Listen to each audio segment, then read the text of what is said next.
Hello, this is a video tutorial for image processing made by Robotics IIT Kharagpur. In this tutorial, we will discuss the topic of edge detection. We'll first see one of the basic fundamental functions to make edge detection, and then go on to see the usage of two already existing functions for edge detection. Now, on to discuss the basic algorithm. As the initial written document will have explained, edge detection basically means location of the edges in a particular image, which is important for detecting shapes and finding corners and so on and so forth. And the idea basically is that the colored image that is to be detected for the edges has to first be converted to its grayscale equivalent, and then of course, as we've discussed, each pixel has the intensity of that particular pixel, which is a value between 0 and 255, so it's a one channel image. And then what we do is we identify each individual pixel, we operate on each individual pixel, and we take a small what is called a kernel or a subunit. In this case, the general one is used is 3 by 3, and we examine all the pixels around that one in the kernel. And if the difference between the pixel of maximum intensity in that kernel and the pixel of minimum intensity in that kernel is greater than a threshold, then we go on to mark that pixel as part of an edge by marking it black, or otherwise we mark it white if the difference is less than a threshold. So let's look at a picture in Paint to see what exactly happens here. So this is the grayscale equivalent of a picture whose edges, say, we want to detect. So we're using Paint because it's very easy to show how this works. So let's zoom in here and let's say focus on this part. So I have a pencil here and I'll be marking, say, one pixel. So if I left click, you see the square which became red over here. Yes, that's one pixel, so that's the smallest unit of it. So now what do you say, suppose that's the pixel that we are examining right now, okay?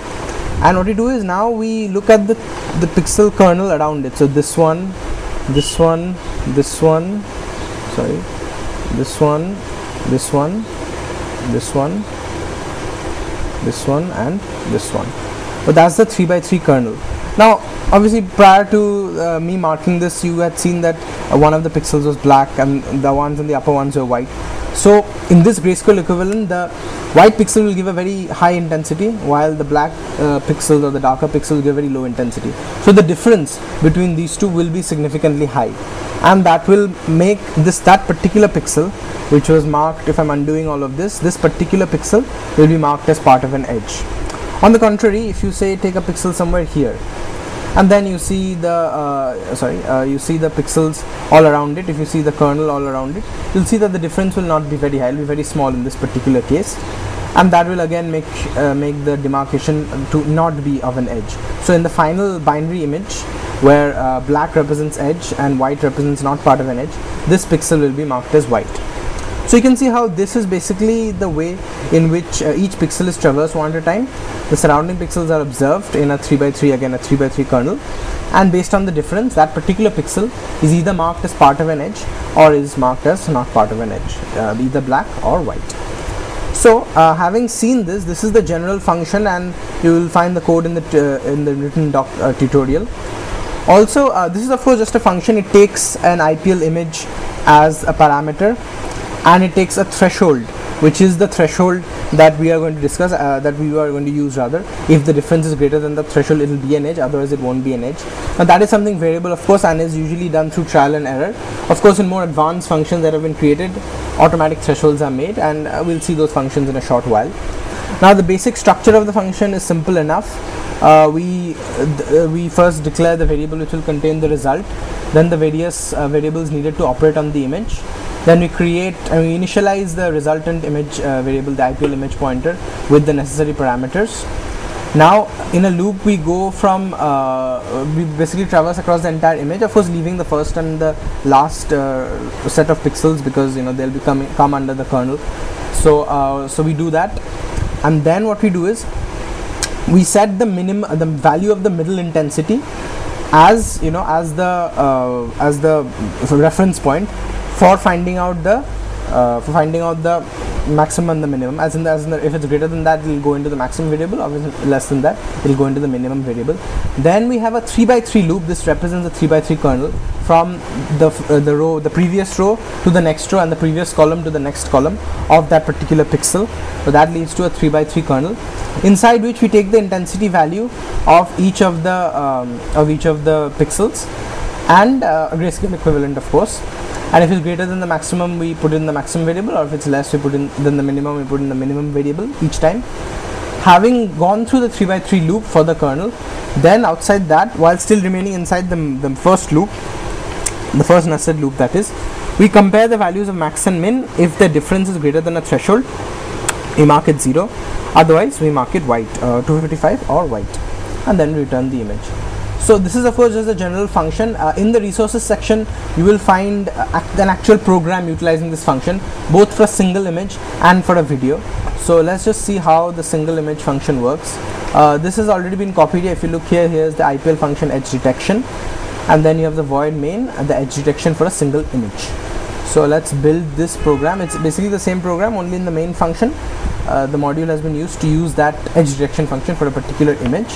The image will actually be the same as what we discussed in Paint. So let's run here and have a look at the result. See, here you have on the left, you have the original image, the colored version of the grayscale image we discussed within Paint, and here you have the edges detected. If you have a look, this area where the cursor is pointing, that area has been marked as an edge, as we had discussed at that point of time. And you can see this is a pretty accurate representation. This picture, of course, is rather discrete and is rather well defined, so this will be very efficient. While in more homogeneous pictures, it might not be that easy, and we're going to see that in the video image process edge detection that we encounter in just a few minutes. So that's that. Let's close this down. So that's basically the edge detection for a single image. Now what we'll do is, since we have been discussing that video processing is what is needed, we will just run the program for a preloaded video and find out how it's working. Bear in mind that since this is a rather primitive function, as in it is a basic function, it cannot be expected that it will work very nicely in all cases, but a general and a pretty decent solution can be expected. So let's run it and see what happens. Okay, on the left side you have the original video, on the right side you have the edge detector, and you see in general the edges are beginning to form. As the letters of this word robotics come in, you find the letters coming in pretty nicely, ROBOTIX, robotics. And of course you see in the background, these edges in the background, those are not being detected because the threshold might not be that perfect, or the algorithm might not be that good, but nevertheless you can see that the edge detection program is indeed working. So see, you can follow it here, www.robotics.in. The text is at least being pretty decently recognized. So that's how it works for video processing. Again, this code which shows video processing edge detection will also be available online in our resources. Okay, so that is basically the general function, the fundamental function that we use, user defined function. There also exists two predefined functions in OpenCV in particular that deal with edge detection, and they are canny edge detection and Sobel edge detection. So the first we'll discuss is canny edge detection. It is one of the most efficient and successful methods. It basically utilizes a multi-stage algorithm that it computes what we call the gradient of the change of pixel in any particular direction.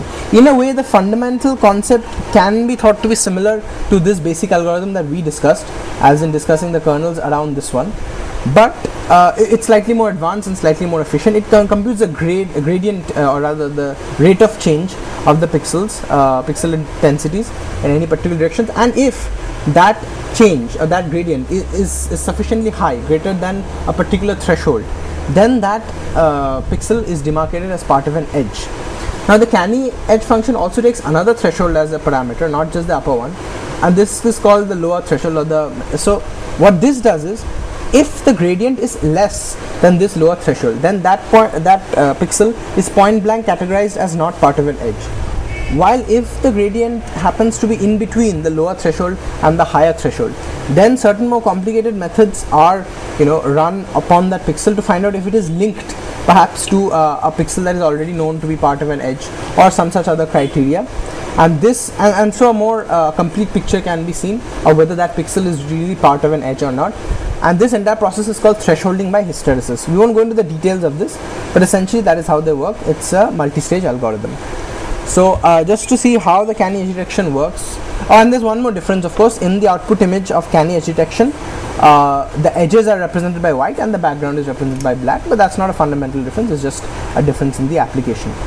So we have made, since it's already a function that's already defined, we have here provided a program in a sense for how to use Canny edge detection with a video, for a video edge detection. So basically most of the program is something that we've seen before. Each individual frame of the video is kept in a variable, the grayscale equivalent is created, and then the final result is made, and inside the while loop the result is, every time it's computed and the result is shown. So let's just have a look at this function CV Canny. So there are basically 5 parameters. The first one is the image whose edges you want to detect, the grayscale image edges we want to detect. The second one is the image variable that will show the result of that edge detection.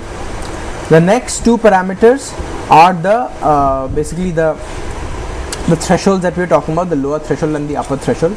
Those are the next 2 parameters, and the final parameter is the size of the kernel, in which case in this case we take it as 3. Generally 3 is the one that is taken. Other than that, this program is pretty basic. After the individual frames of video are captured, the results are put into a separate image variable and they are shown with a small wait time of 33 milliseconds that allows for around 30 frames per second.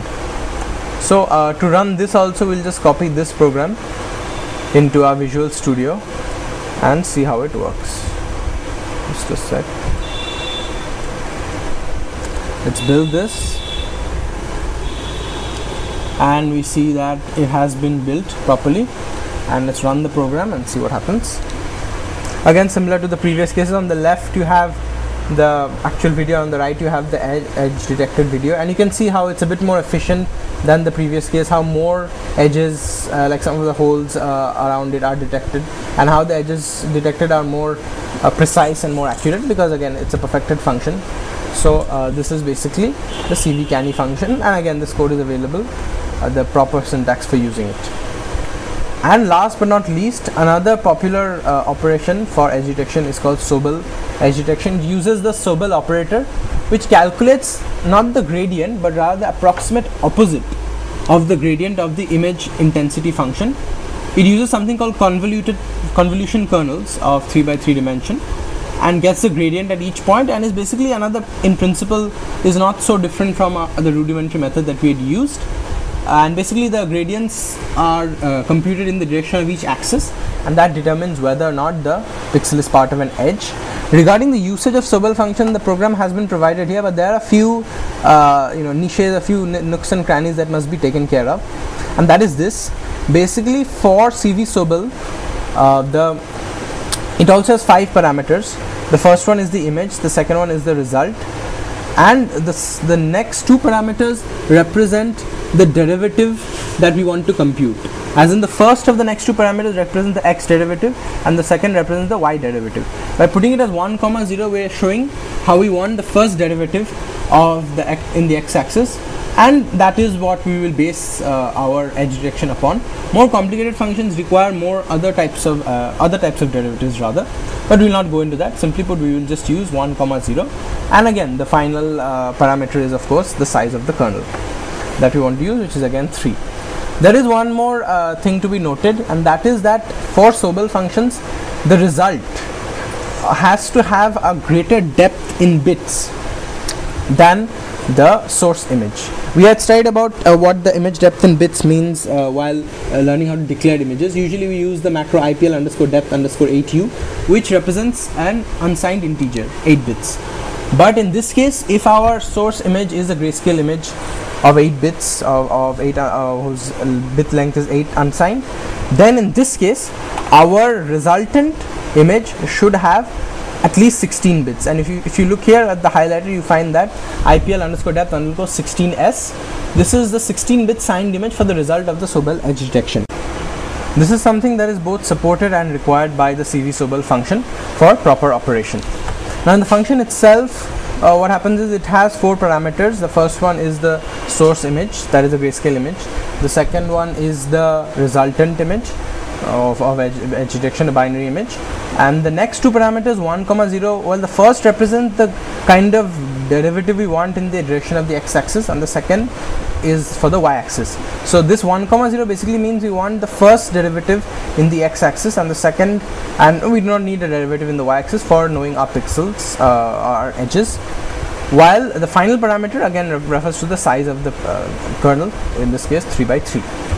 So we know that the result will come now to a 16-bit image, but we can only properly display 8-bit unsigned images. So what we then need to do is we need to convert that back to an 8-bit unsigned version so it can be displayed, and we do that using the CV convert scale apps function. A documentation of this can explain the parameters in more detail, but for now the first parameter is the source, the second is the image, and the next two parameters are made 1 and 0. So what basically happens here is a 16-bit signed image is converted in 8-bit unsigned one, which can then be shown.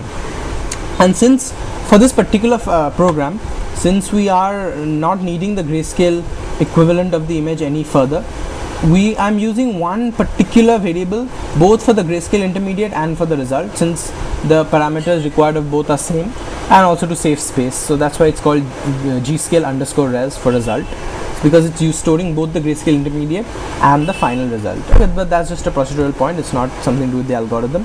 Finally, we show the image which is of a video, each frame of the video, and then move on to the next iteration of the loop for the video, as we've discussed in video processing.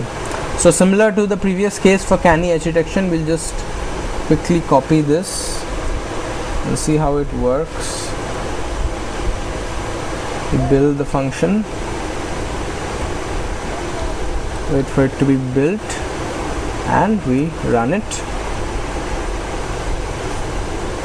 And now have a look, and you see the Sobel edge detection function is pretty efficient. It's noting even the circles, the small circles here, because it's using the Sobel operator, which has its own thresholding capabilities, and so it has a very, even in the canny edge detection, even though it's very good, we still have to provide the threshold. So that's something we still need to do, while in Sobel the thresholds are made on in and of themselves. It's a dynamic thresholding. So that's what happens, and you see it works pretty well. If you see it carrying on, it's quite efficient, the Sobel edge detection. So that's that, and basically that covers the three major means of edge detection. One is a fundamental simple basic algorithm that we ourselves define and discuss, and then next two are predefined functions that utilize the same algorithm only in a bit more efficient way, and that deals with this tutorial, and that's that for this tutorial. Thank you.